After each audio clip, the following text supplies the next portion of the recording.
Tennessee's at-home learning series for literacy. Today's lesson is for all fourth graders out there, though all children are welcome to tune in.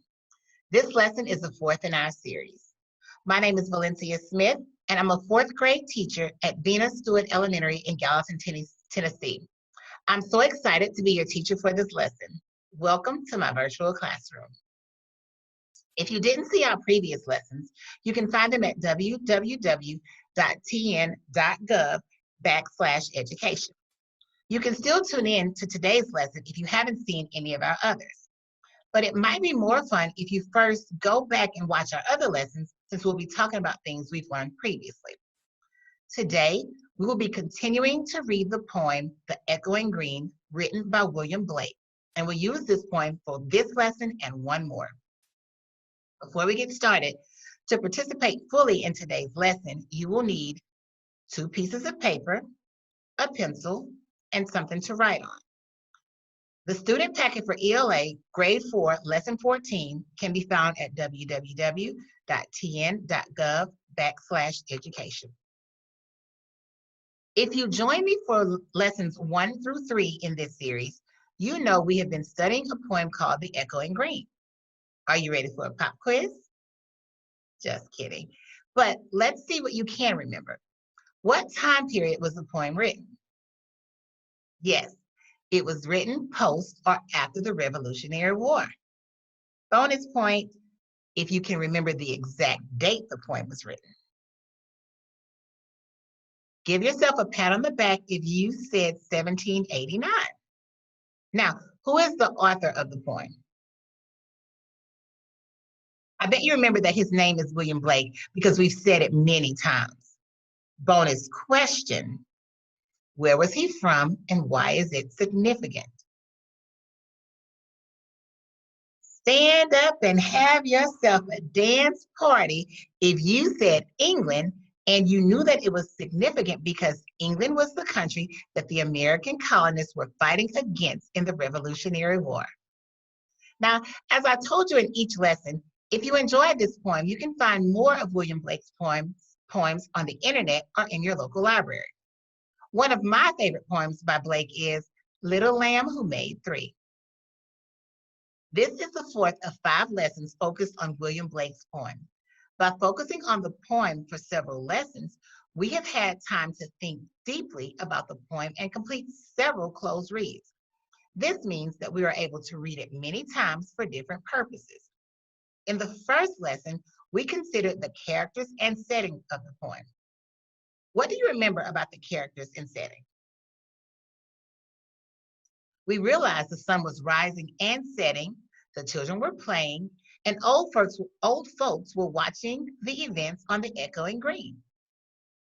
In the second lesson, we focused on the structural elements that William Blake used.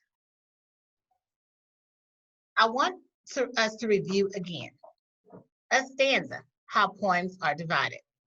How did Blake use the stanzas?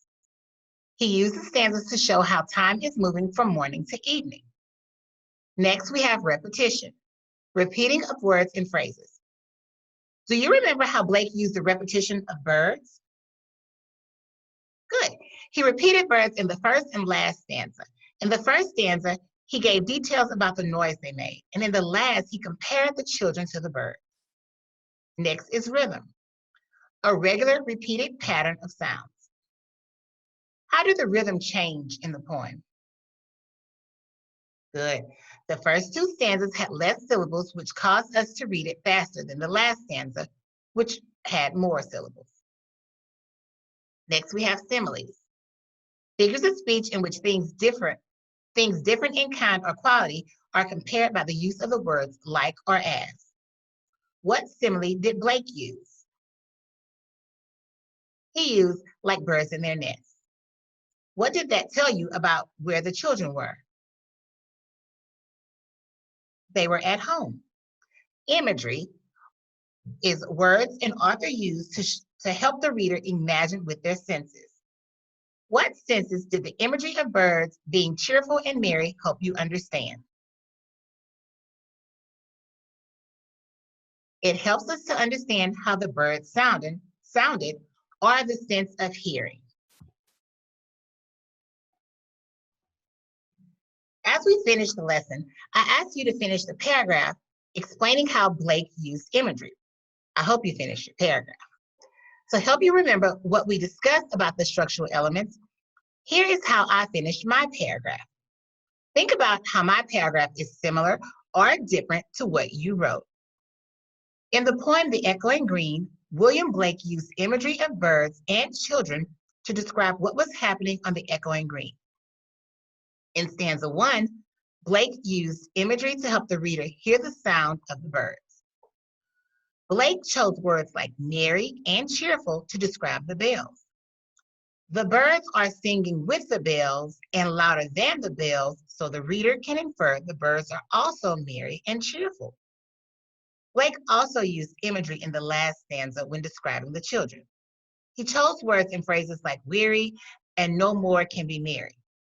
I think Blake probably chose to start and end the poem with imagery to show the start and end of the day. In the morning, the birds are noisy and echoing on the green. In the evening, the children are tired and want to return to their own nests or homes. Blake's use of imagery helps the reader visualize the poem. I'm so interested in how you composed your paragraphs. Check to see if you remembered to include a concluding sentence. Did you have time to draw an illustration of the birds on the echoing green? In my mind, the birds are two places. They're in the trees above the old folks, but I also imagine them hopping along the green to find bugs.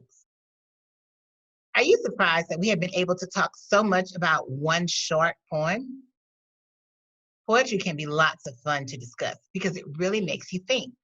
So far, we have wrestled with setting, characters, and structural elements. Today, we're going to consider the message William Blake wants us to take away from the poem. As we walk through the poem again, I will explain the details further and help you make a connection to the theme. Then, there will be a time for you to practice thinking about the theme of the poem by engaging in writing on your own with my support. Finally, I will assign you independent work that you can complete after the video ends. This is the same structure we have followed for all of our lessons together. Sneak peek into tomorrow's lesson. We are going to write poems, and I can't wait. Now, like we've done in all our lessons, we'll capture details about the poem as we go. Go ahead and write The Echoing Green at the top of your paper and repeated details. Today, we will create a list and think about the connections between the items on the list. We'll use our charts as we read the poem. If you have a copy of the poem, you can use it as we read together. If not, follow along with me on the charts I have created. Also, don't forget to take your own notes as we read. We will start today's lesson just like we did in our previous lessons about this poem. We'll read the poem all the way through. I hope you have been surprised by how much better you understand the poem with each lesson. One thing I did not realize when I read this poem the first time was the change in the rhythm. Studying the poem with you has helped me to learn more. Today, as we read through the poem, I want you to continue visualizing or seeing the poem in your head, using the characters, their actions, and the setting to develop the picture. But I also want you to be more aware of the structural elements Blake used: the stanza, repetition, rhythm, similes, and imagery. As I read today, I want you to choral read the poem with me. I will show you each stanza as I go. You might even try to see how much you remember without even looking.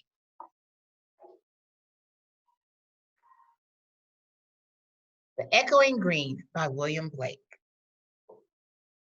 The sun does arise and make happy the skies. The merry bells ring to welcome the spring. The skylark and thrush, the birds of the bush, sing louder around to the bell's cheerful sound, while our sports shall be seen on the echoing green. Old John with white hair does laugh away care, sitting under the oak among the old folk. They laugh at our play, and soon they all say, such were the joys when we all, girls and boys, in our youth time were seen on the echoing green. Till the little ones weary, no more can be merry. The sun does descend, and our sports have an end. Round the laps of their mothers, many sisters and brothers, like birds in their nests, are ready for rest, and sport no more seen on the darkening green. How much of the poem did you remember? Are you ready for our final dig into the poem? Remember, today we're going to look again at the repeated ideas from the poem. Then we're going to think about the connections between the ideas to determine what message or theme William Blake wanted us to take away after we read the poem. When we end today, you should have captured enough information to write about this on your own. Don't forget to take your own notes on your paper as I take notes on my charts.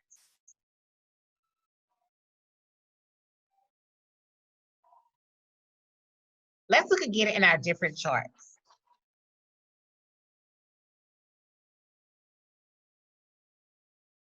I'm going to add, I've added our new word today, which is theme.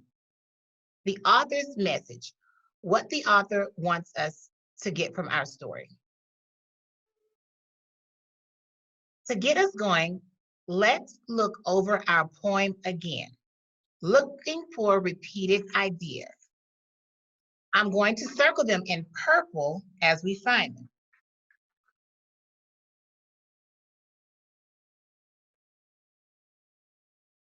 Now, what do you notice that repeats in stanza 1? I remember the sun is repeated in stanza 1 and stanza 3. It is rising in stanza 1 and descending or lowering in stanza 3. Also, on today's note sheet, I'm going to be writing sun rising and setting. So let's add that to our repeating details chart.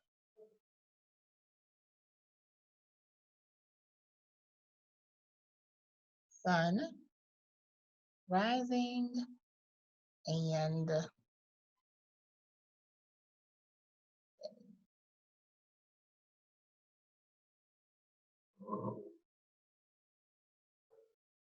what else was repeated in stanza 1 and 3?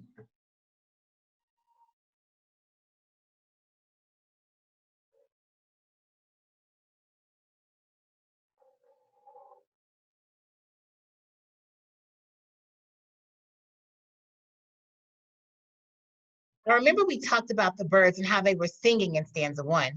Sing louder round. But children are compared to them in stanza 3, like birds in their nests. I'm going to circle the information about the birds and add that to our notes chart. Don't forget to be taking notes.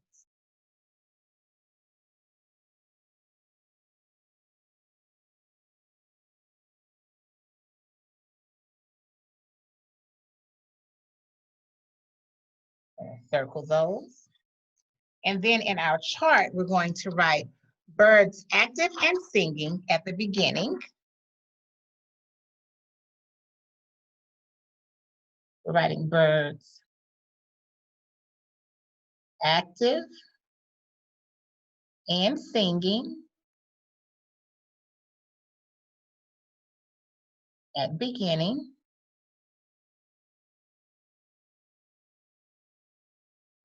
And then we're also going to add compared to children sleepy and tired of playing at the end.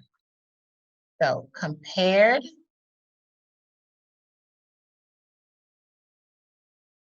to children sleepy and tired of playing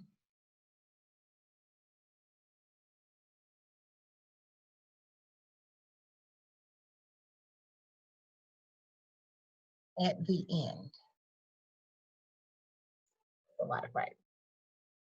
Now, what did we notice about the repetition of the green in the story?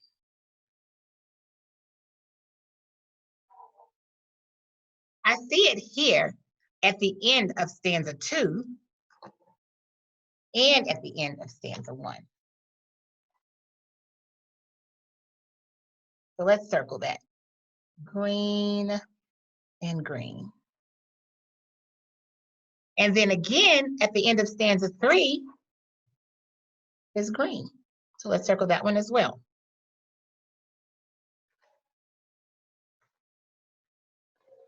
Now, do you remember why Blake called it the darkening green? I bet you remembered that it was the light that was changing, so it looked a darker shade of green. I'm going to add that to our notes. Stanza 1 and 2, echoing green. Stanza 3, darkening green. Let me get my black pen. Stanza 1 and 2, echoing green. Stanza 3, darkening green.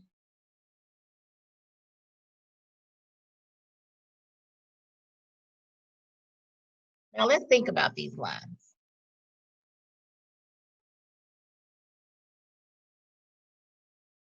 While our sports shall be seen, they laugh at our play, and sport no more seen. All 3 stanzas have a reference to playing. In stanza 1 and 2, the children are playing. And in stanza 3, they have stopped playing. So let's add that to our chart.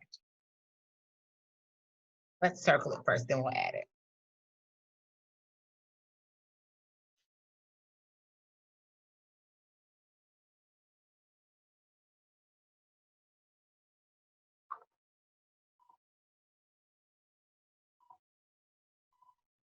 So we're circling while our sports shall be seen. For stanza 1, they laugh at our play. For stanza 2, and sport no more seen for stanza 3. Now, when we go back to our chart,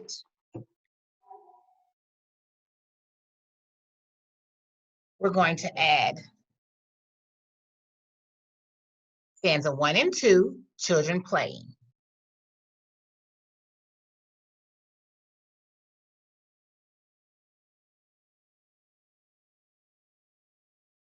Children playing. And for stanza 3, we're going to write children stop playing. Stanza 3, children stop playing. Now, one thing we have not talked about a whole lot about is the word echoing. What does the word mean? Yes, it means to repeat a sound. I was thinking that maybe Blake was making a connection to the repetition of the daily sounds. Birds singing, children playing, the green gets quiet, and then it repeats the next day. I believe that that is important enough to add to our notes. So let's add echoing means repeat to our chart. Echoing means repeat. Now, let's look at stanza 2 again.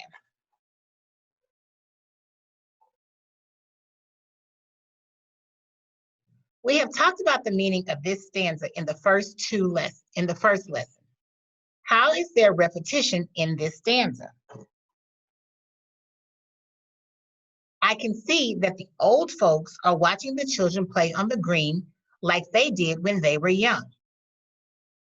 So the children are repeating the play of the old folks. Another note for our chart. So let's add that. Children are repeating the play of the old folks. Children are repeating the play of the old folks.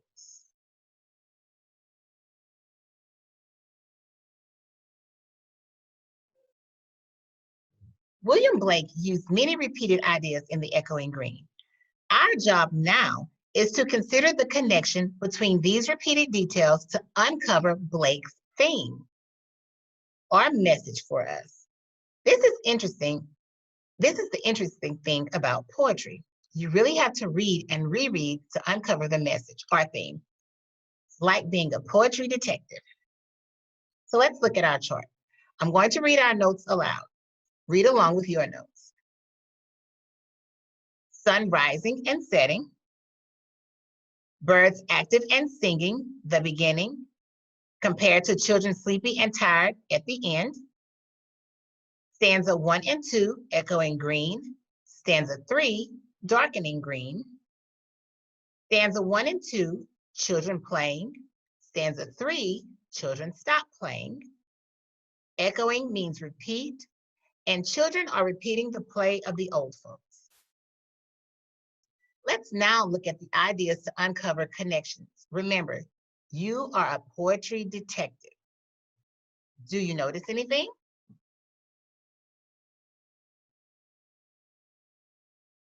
I see strong connections between the first three. Hint, it has something to do with a day. I see our first detail was the rising and setting of the sun. So I need to ask myself, how might that connect to the birds and the children?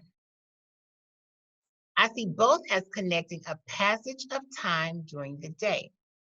Let's read our third note and see if it's similar. Echoing green in stanzas 1 and 2 and darkening green in stanza 3. I definitely see the connection. What about you? I notice that all three of these have to do with the cycle of the day from beginning to end. I'm going to bracket these three ideas together and write cycle of the day. I'm going to start here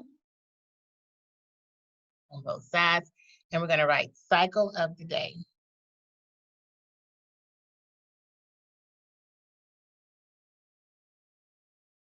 Good job. Now, our next repeated detail is the children playing. How might that be related to echoing? Can you make a connection? I think an interesting connection here is the just like the noises repeat every day, so does the playing. I'm going to bracket these and write repeated noise and play.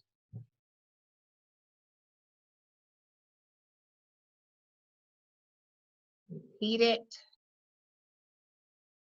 noise and play. Now, we have the last detail hanging at the bottom of our list. What might we say about it? Consider the connection between the ideas within the detail. The old folk and children are having a repeated experience. The old folks played on the green when they were children, and now the new children play on the green. What might we say about the connection between the old and the young? That's right, similar experiences. Let's write that beside this one as well.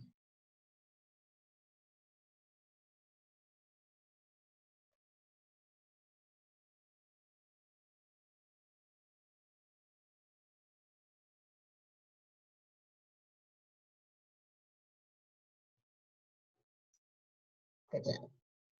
I'm now going to ask myself, what is William Blake trying to say with these repeated ideas? We have cycles of the day, repeated noise and play, and similar experiences. Take a moment and jot down your thoughts at the bottom of the page. Very good. Here are my thoughts. The bottom one, similar experiences, connects to the second one because in those similar experiences, we have similar noise in actions or play. This is how it is on the green. Similar things happen day after day. The sun rises, the sun sets. Children play, the old folks watch. Children return home to their mothers. Then it starts over each day, just like the top says, cycle of a day. And it starts all over again the next day. I think that Blake is trying to say that these cycles are a part of life. That is the message Blake is telling us, or the theme of this poem. Let's write our theme down here at the bottom. Cycles are a part of life.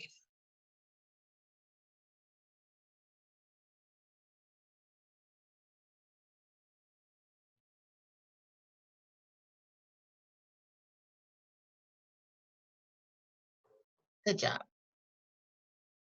Now, you have really done a fantastic job of thinking about the poem every day. Take a moment to appreciate all the thinking we have done here. We've recorded all the repeated details. We've looked for connections about the details. And we then considered what the connections was telling us. We have uncovered Blake's theme. Cycles are a part of life. What great poetry detectives you are. Of course, now that we have made this great poetry discovery, we must write about it. Like each lesson before, the clues we have collected along the way will be a big help. We'll use our charts to write our paragraph. The task for today is, what is the theme of the poem, The Echoing Green, and how did you know? Okay, gang, what is our first step each day when we write together? Yes, yes, yes. Start with our opening or introductory sentence. Look at your chart and think, how might I start writing about William Blake's theme in The Echoing Green? Take a minute and jot down your thoughts on your paper. Here are my thoughts on the opening green. On the echoing green for our opening sentence. The Echoing Green by William Blake's theme cycles is a part of life. Now, let's think about how we might transition into talking about examples we have found when we were poetry detectives. Jot down your thoughts on your paper. Good. I wrote, Blake used many examples to support this theme. Next, I want you to explain how Blake used the poem to share the cycles on the green. I'll give you a minute to think about this. Rehearse what you were saying, what you might want to say out loud. Good, here's mine. One group of examples that Blake used was cycles of a day. Then we could continue that by, he started the poem by describing the sun rising and setting, and ended with the sun setting. Now, I think we will talk specifically about how he does this within the stanza using my notes. What are your thoughts? Practice out loud how you would talk about stanza 1. I wrote, in stanza 1 and 2, Blake described life during the day on the green by describing the actions of the birds and the children, and by calling the green an echoing green. Now for your next sentence, we now just need to talk about stanza 3. What might we write? Here are my thoughts. He showed the difference in the green in the evening during stanza 3. He used words like weary to describe the children and darkening to describe the green. What a great way to start our paragraph about theme. Now, let's look at what we have left to write.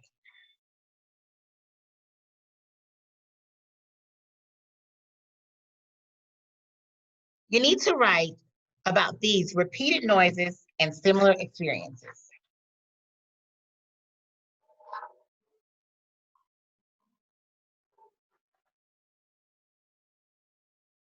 Now, here's your task. Write a paragraph explaining how William Blake developed the theme in the poem, The Echoing Green. Be sure to use specific examples from the poem, include an introduction and conclusion to your paragraph, and consider how you will link your thoughts together.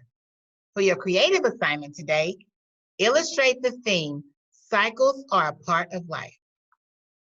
Boys and girls, once again, I've enjoyed reading The Echoing Green with you today. Thank you for inviting me into your home. Don't forget, we will be writing our own poems tomorrow.